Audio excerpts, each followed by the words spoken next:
y'all, everybody for coming out, everybody who came out to boot camp today. Definitely a good boot camp, things like that. So I'm gonna just dig into my story a little bit, give you all the inside of who I am. So my name is Tarik Turnipseed. Grew up in the DMV area, Prince George's County, Largo, Maryland. Let me take these out. Largo, Maryland, born and raised. Growing up to a single mom. My mom raised me. My father was around as well. So I grew up with like mostly women, my mom, my aunt, my grandma. And growing up, we love to travel. They showed me the world. We had family down south in Georgia, Connecticut, Miami, Pennsylvania on my father's side. So growing up, I was exposed to like outside of my area. So I was always thinking a little different because I seen palm trees, I seen snow, I seen, the sunshine, I seen different things. So I always thought a little bigger. So growing up, yeah, played football. That's when like I found out, because when I was playing football, basically everybody was kids. We was all kids, but I would more so be more like focused and more dialed into what was going on. Like everybody came to, play and run around. I was more so there for a purpose, for a mission. I was trying to win the game, you know what I'm saying? So I always was focused. My coaches would always say discipline. I didn't know what discipline was at the time, but now growing up, I realized that is what it was. It was discipline. I wanted to win. And it showed, I was one of the top athletes for my age. And then, growing up, played football, then, found a love into shoes. So, love shoes. My brother, we used to go stand out stand out to get shoes, Jordans, like if you are from here, if you involved in the shoe culture, that you wake up early, you go stand in a long line for a possibility to get the shoes. You might not even get them, but we went, it was like 2009, the Space Jams 11 came out. My brother, he got them. I didn't get them. So then the next year, he got them, but he got them, like he was so into them, like he wore like a size 9, he got a size 8 just to get them. He couldn't even fit them. So like 2 days later, he telling everybody like, oh, I can't fit them. Yeah, because you squeeze your foot in them when you try them in. But yeah, man, loving shoes. Me and my best friend, Darian Gripper, we used to like watch shoe content creators all the time. And basically we would just mimic them. And we got shoes every week. Our parents would buy shoes, boom. We go online and basically like review the shoes. So like, yeah, I got the military blue force. You can actually look it up and see me. Like my first content creation was like YouTube shoe creations. So then we start going to Sneaker Con. Sneaker Con is where you could buy, sell, and trade shoes. So the first one we went to was like at the Sports and Learning Complex, probably in 2012. I was probably 12 years old, and that's when I made my first type of money. Like that's when that entrepreneurship bug, really hit me. You know what I'm saying? Because I had a lot of shoes. I had plenty of shoes, like the rare ones, and I went and I made like $400. My friend made like $600. So the entrepreneurship bug did me. And I didn't even realize that I was using OPM, man, because my mom bought the shoes and I OPM, man. So yeah, just growing up, we went to restaurants. Like I said, we traveled. Me and my mom, my aunt, and my brother, of course. We just went to different restaurants, trying different things. And my aunt always told us like, just try it. You might not like it, just try it. If you don't like it, spit it out. You know what I'm saying? So didn't grow up like, lower income, like mid-class family, was able to get the things that I wanted, the things that I needed and things like that. So just realizing that when you're growing up, the things that you are like naturally good at, you kind of want to hone into that and get better at that. I didn't really realize that until I got to a certain age, and that's why I'm actually in early education now, because like just to jump around, like right now I'm actually a kindergarten teacher in Southeast DC, Anacostia Cedar Tree Academy. So the reason that I wanted to do that was because I love impact. I love making an impact on different people, kids. And when I realized that, wow, the same skills that I was, complimented on as a child is making me, kind of thrive as a young adult. So if I was able to go back and basically tell the kids that, then maybe they can, develop on those skills early, and as they get older, they more ahead, at a younger age. So jumping back, 2016, got my first job.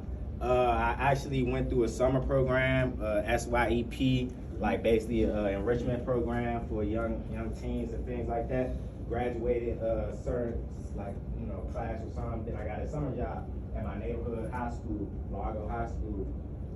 So I went there and I was basically working in the HR department. I was filing and sorting different files and things like that. And the lady that was in charge of my department, she actually introduced me to investing in stocks. She was saying how every one of her kids' birthdays, she would instead of buying them gifts, she would buy them a stock inside the company that she was gonna buy a gift. So if they wanted Disney World tickets or something, she would buy Disney.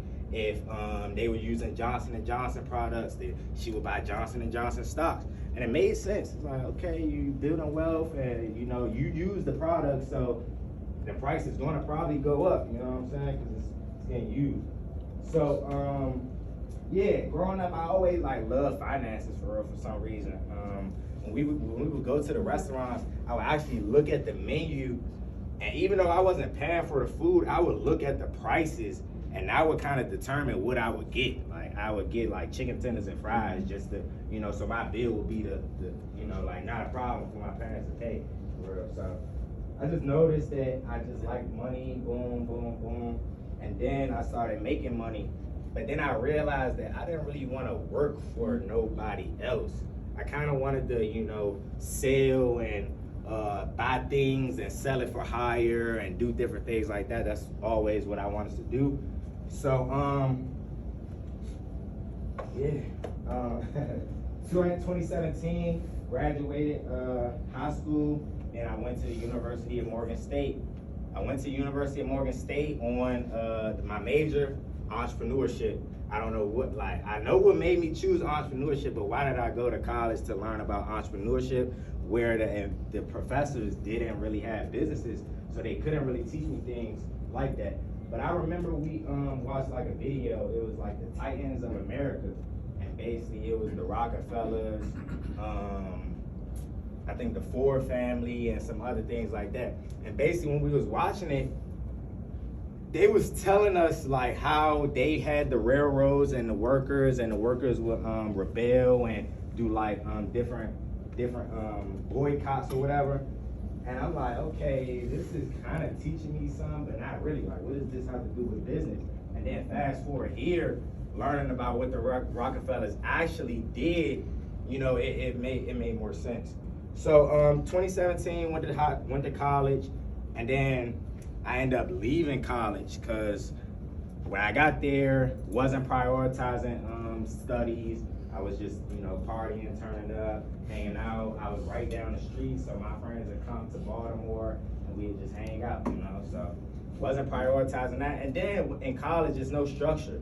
So you have to actually do what you have to do. Nobody's gonna knock on your dorm room and tell you, oh yeah, you need to go to class. It's not happening. You can sleep if you want, and your grades is gonna reflect that. So my grades reflected that.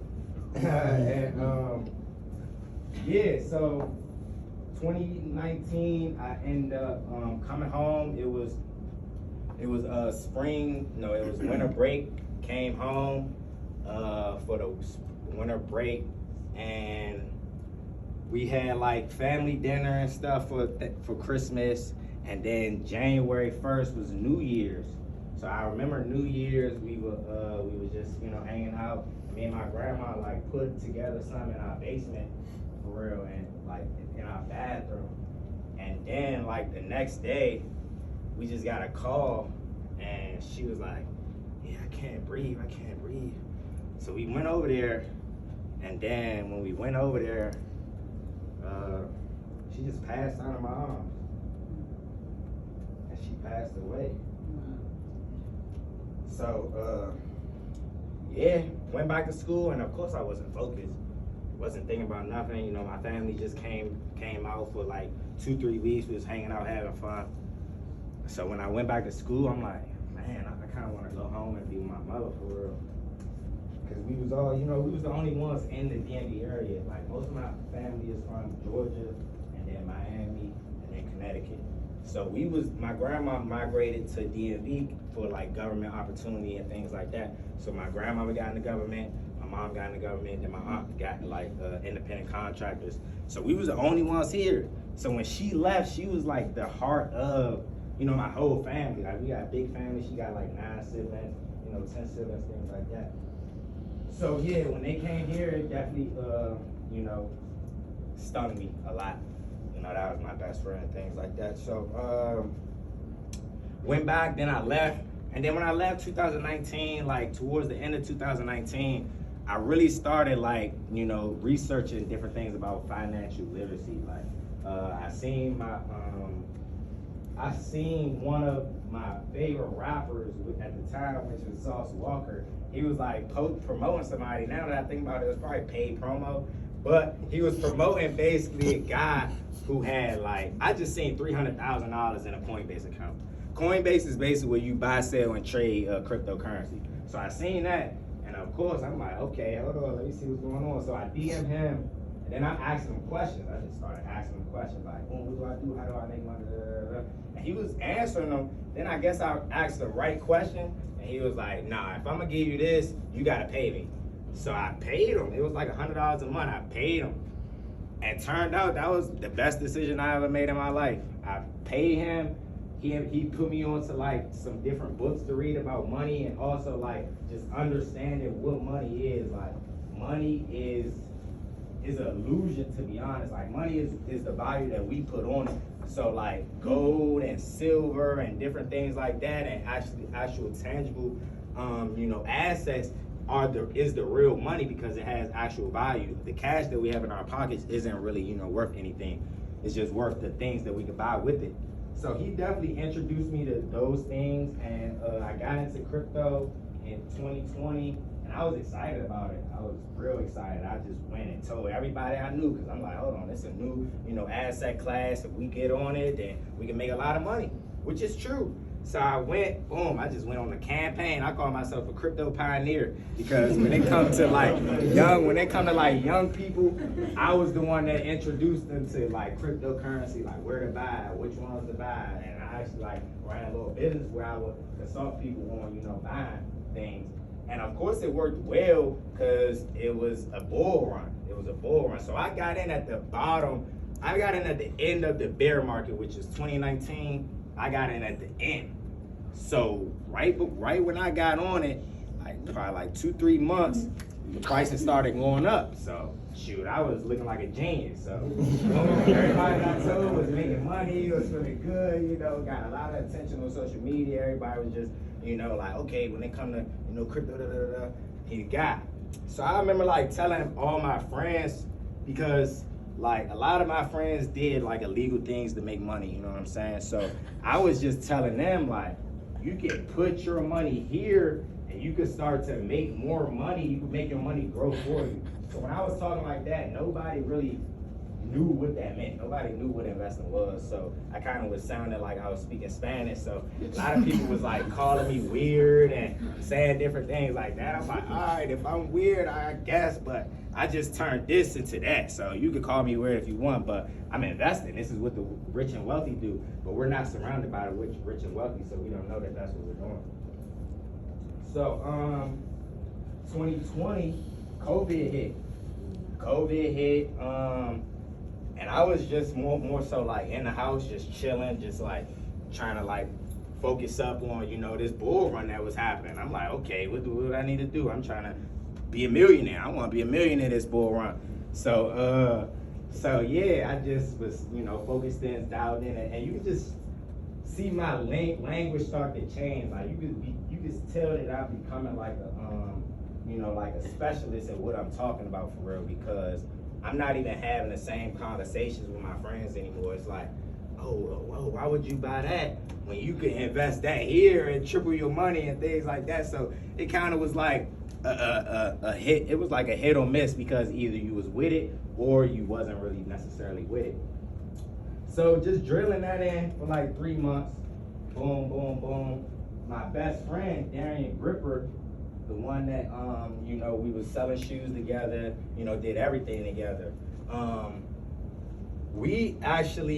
was trying to get him on the whole investing tip, and he was not hearing me out. He was like, man, you weird, bro. Like, come on, man, nah, spend the money there. He wanted me to spend money so bad, but I never was like the type to spend money. I always save money. I like looking at my money. That might be a good thing or bad thing. I like looking at it, you know, letting it stack and things like that. And he was just like, no, you don't have fun. So I'm like, nah, man, you need to get on this wave. So like 2 days, like he texted me and was like, yeah, what I need to do? What do I need to do to, you know, start investing in things like that? Because I'm just telling, like, he was like the, you know, caretaker for his family, even though he was only like 19, 20. He took care of his family. He was like the breadwinner, and basically he would pay bills. He was very responsible. And then like 2 days later, he passed away, got shot and killed right there out in front of his neighborhood. You know what I'm saying? So unfortunate situation. And yeah, that's like, boom, like my grandmother, she put me onto like banks and things like that. Like, yeah, put your money here, things like that. And then we got Darren Gripper. That's my first business partner. We made money together. We learned together. We put each other on and things like that. So like, dang, it's like really tough. That was tough. That was real tough, because this is my best friend and I'm with every single day. You know what I'm saying? I actually remember him. I remember seeing him at my grandmother's funeral. He was in the back crying, like, just this t-shirt. I'm like, damn, this is messed up. So yeah, that was like my biggest, you know, 2 losses, and that shaped me to, you know, have that drive that I have now, because I'm like, if they're not here, then I gotta, you know, fill their shoes, even though it's not like that, but it's like that for me. You know what I'm saying? Like, I want to be great because he wasn't able to be great. And then I seen the impact that he had on a lot of people, and I'm like, hold on, it's like my little brother for real. Like, he looking up to me, to be honest, and he had the impact on all these people. So imagine what I have on people. So when I realized that, and then I realized what type of time I was on as far as like the financial literacy and things like that, it's just it made me come up with a term like positive programming. Like, if I could positively impact, you know, the same people that we hang out with, or the same people that look at us for inspiration and motivation, if I could inspire them to read books and, you know, better their life and do things like that, that'd empower them.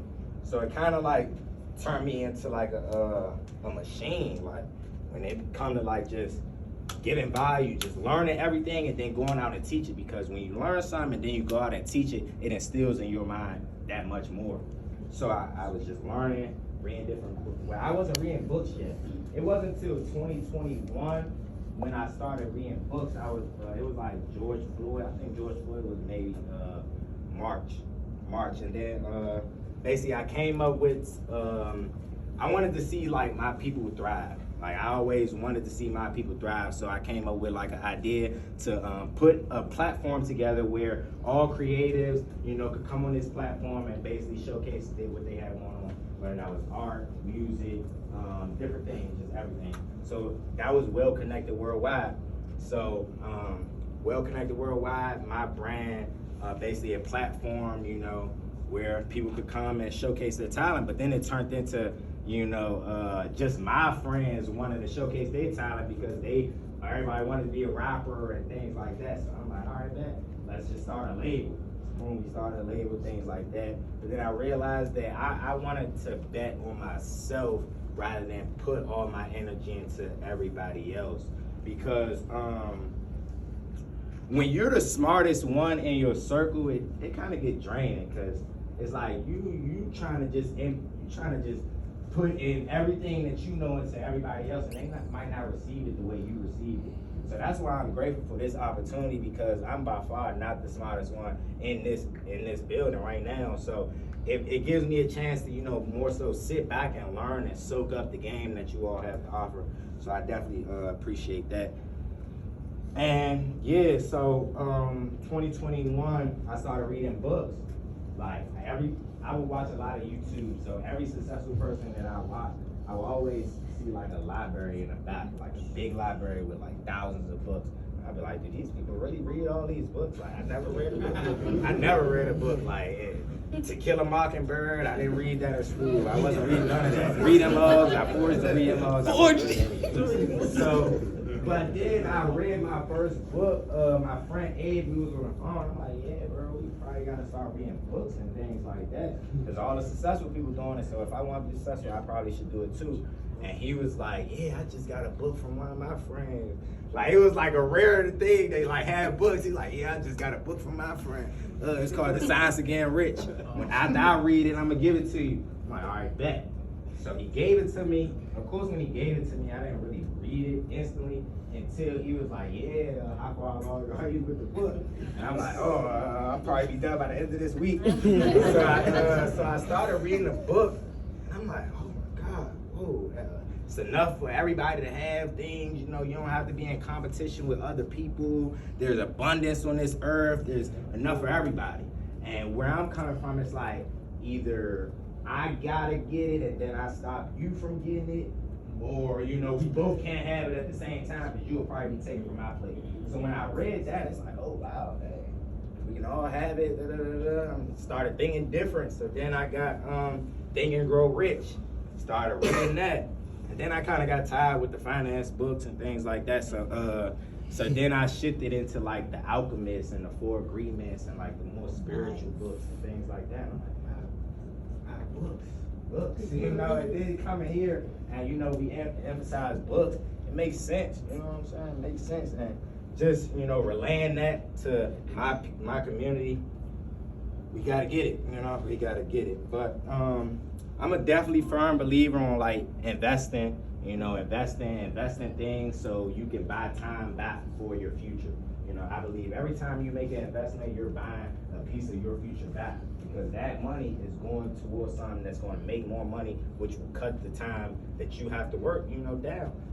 Because I never wanted to be the one like at 40 clocking in and clocking out. I really couldn't even see that for myself. I still can't to this day.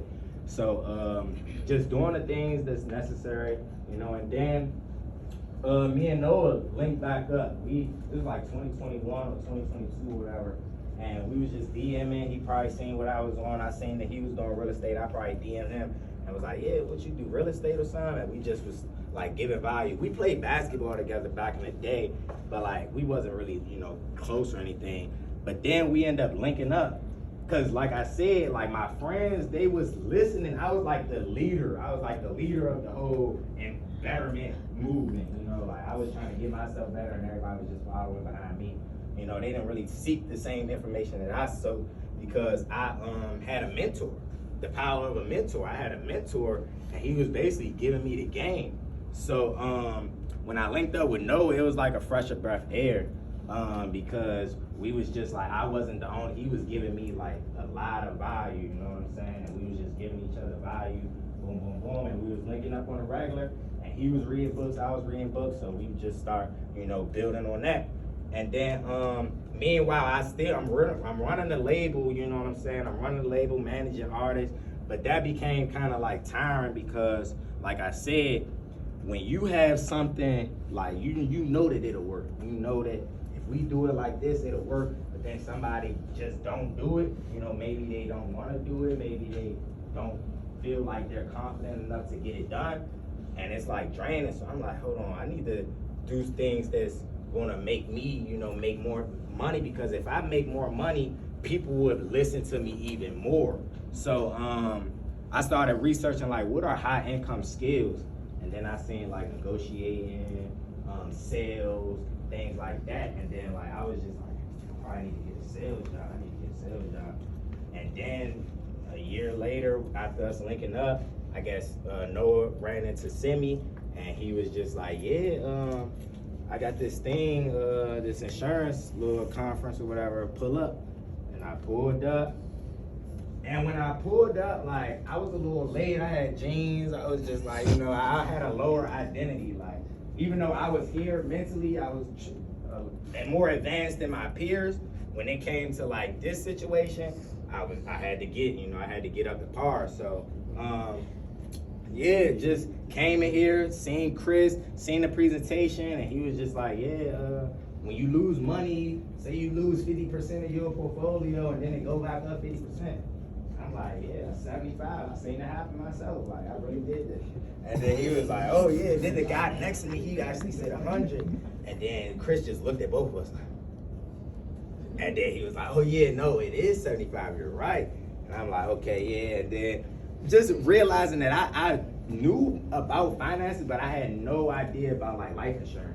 I didn't know anything about life insurance. I didn't know how you could leverage life insurance, put it out, tax-free, things like that. So when he asked, like, can you see yourself, like, telling people, like, do you know anybody else who don't know this information? I'm like, man, nobody knows this information. If I didn't know it, I know nobody knows it. So it was like a no-brainer for real. Like, come in, invest the 200, and make more money by impacting families, because that's really what I wanted to do. Like, I'm impact person. I just like impact. So when that's why I'm in the school industry now, boom, doing this part-time, full-time, whatever, same thing. And yeah, just excited, to run it up, keep learning, keep building. Personal development is a big, like, it wasn't even about the money, it was more so like the personal development aspect. Like, okay, if I come around this environment more and more, I'm going to keep learning, I'm going to keep growing, I'm going to become better. Then they got the office. They said I could leverage the office at any time. I can shoot content in the office, all that. So then so it's like, yeah, it just was like a no-brainer, and just learning the things that I'm learning, man, definitely changed my life in this short, 2 months. 2 months, yeah, 2 months. Like last 2 months ago, I knew that I wanted to do something that was going to make me more money, but I didn't know what it was. And yeah, this is definitely a good industry to, build and grow your character. So yeah, that's just like part one, but that's my pregame. Let's go.